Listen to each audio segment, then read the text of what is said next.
Hello everyone and welcome to the Beginner's Guide to Gamification, episode number 23. This is Yukai Chow, Gamification Pioneer International Keynote Speaker. So the scaffolding is the third experience phase of a player's journey. This is a regular experience where the user goes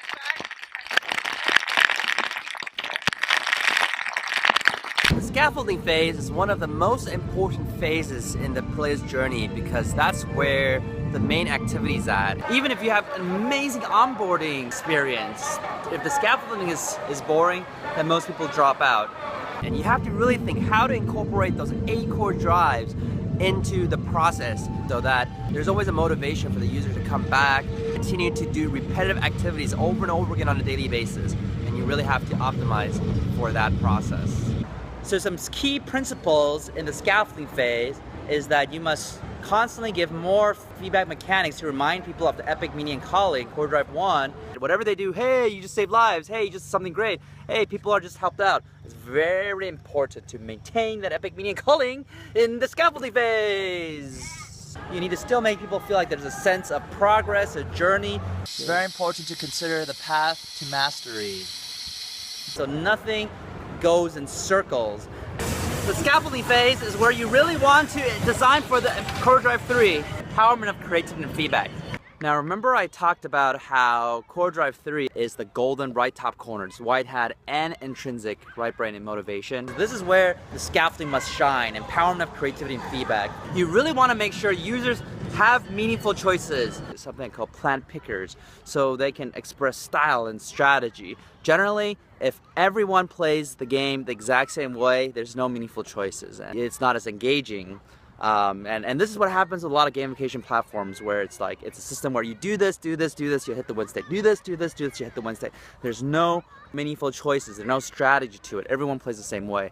So if you have 100 players and at least there are 3 different ways to do it, there are more choices, but if there's 100 different ways, all of them play the game differently, then you have an engaging game.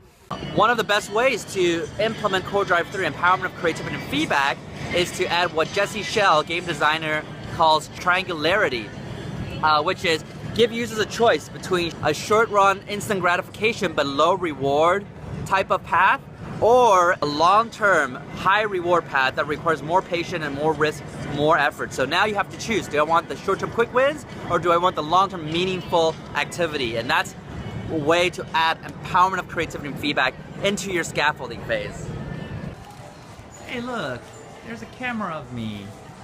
The resolution isn't very high, it represents gap. Oh, now I have a weird nose. No! Oh man! Core drive 4 ownership and possession continues to be very important in the scaffolding phase. In fact, you want people to continue to do things that builds ownership in their experience.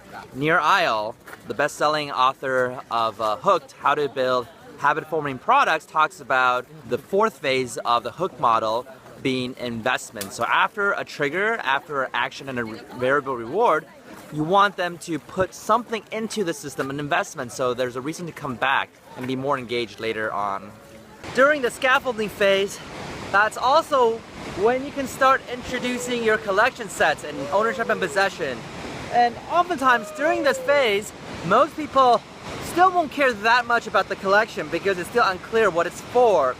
But this is how you build up more endgame interests, because as time goes by and they start collecting those things, when you get 60, 70, 80% of the collection set, that's when you hit the end game. You're like, I must complete the collection set before I can quit the game. And hopefully, before they complete the entire thing in the end game, pipe them into other evergreen mechanics. During the scaffolding phase, it's also very important to have core drive 5 social influence and relatedness. Again, it's not a focus on competition. Some competition is okay, but to have sustained play, you want to make sure there's collaborative play. There are people working with each other and they're doing group quests and just together they can do way more. And that's the fun, right? That's the fun when you have different people contributing differently and just enjoying the process, enjoying the game. You also want to make sure there's a certain amount of core drive 6 scarcity and impatience. You want to dangle what could the user get in a later experience, because even if you have the best experience, if the user doesn't know about it, they just drop out. It doesn't really matter. So you want to show them, hey, these are amazing features, but maybe they're locked, maybe You show them what other players are doing, but they can't do it themselves, and so it creates that stronger desire to continue on to that experience. And behind me is Joris Bierda. Sensation! In the scaffolding phase, you want to think about, are there still surprises, exciting things that are going on? Things that the user does not expect. Core Drive 7, unpredictability and curiosity. You want random events. Even if they've done the desired 100 times, the reward, the outcome is still unpredictable. And finally, you want to start building a little bit of the things they could lose if they quit the system. You want to have a little bit of tension, but obviously don't penalize users heavily for the things they do wrong, because you don't want to demotivate them from the system. I also want to do a quick update on Octalysis Prime, which is my most important project right now in the market. Octalysusprime.com is already open to the public, and that's basically the content, a lot of videos. I made over 100 videos now on Octalysis Prime. There's a community of passionate people discussing how to apply gamification to advance their careers. A lot of times in HR and UX UI, in education, as well as product management. And so it's been a very big success so far. And then soon after, we're gonna release the gamified platform that goes on top of all this learning and education. And so if you're curious, you can check out octalysusprime.com and you can check that out, or you can wait for the gamified platform to come out before you join and participate. Now keep in mind, it is a monthly subscription model, similar to what you'd pay for a gym membership. But I believe that if you're able to apply all these principles well, my latest research, the best knowledge I have in the industry, the return on investment for that would be more than worth it, more than justified. So when you get a chance, do check out octalysusprime.com. In the scaffolding phase, never forget the game loop. So the game loop is something very important in scaffolding design, and this is basically what is that cycle of game activities. A lot of preliminary gamification designs is basically, hey, do all these things and you get a badge, you get points, right? But what can they utilize these points or a currency or anything, or the status or level, to unlock more power, more boosters to help you play the game even better, which in turn helps you level up faster, allows you to accumulate levels or currency or points even faster, and as a result, success breeds success, and suddenly there's strategy, there's meaningful choices, there's a lot more fun going on in the experience. Hopefully, it all goes back to helping you play the game better. See, in a game, they never have a reward that's like, hey, you get to make money outside of the game, right?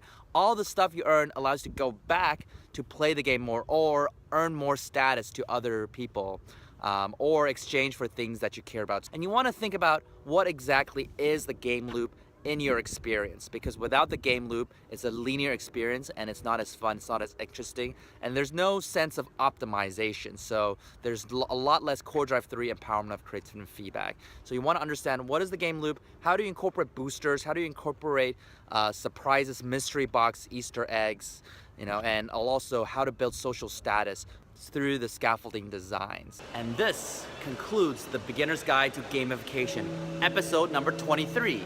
I will see you guys next time.